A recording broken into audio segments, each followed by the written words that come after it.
Alors, quelle est ma région préférée en Ontario? Ben, c'est relatif parce que, bon, évidemment, j'ai un attachement envers Ottawa parce que j'y ai vécu pendant plusieurs années et c'est un lieu qui me tient à cœur, c'est chez moi.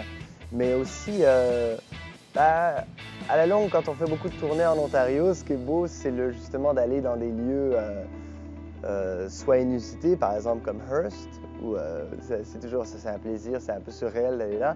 Mais j'aime beaucoup aussi Sudbury. C'est un endroit qui me tient à cœur pour l'histoire, avec Cano, avec ce que Brigitte Enkins y a fait, avec... Ouais, c'est un lieu que j'aime beaucoup.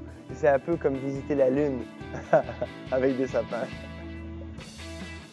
Mais comme disait Nina Simone, un artiste se doit, et ça se passe par la force des choses, un artiste se doit de refléter les temps où il vit, ce qui inclut la politique comme telle.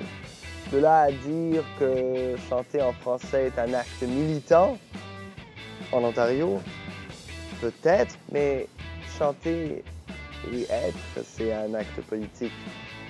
Parler de ces choses-là, on perd vite le sens des choses avec les mots.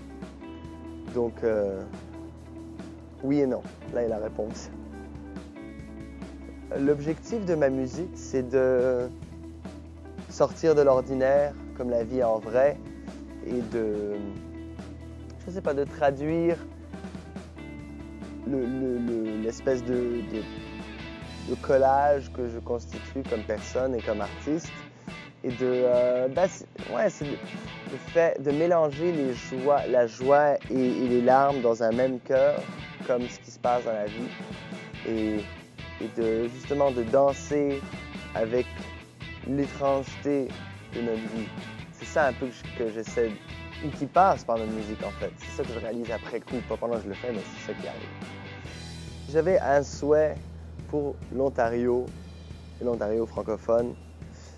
Ce serait qu'on continue et qu'on devienne, si on ne l'est pas, un exemple afin de réellement amener de l'avant une francophonie réellement inclusive qui inclut les Canadiens de souche, dit pure laine, etc., avec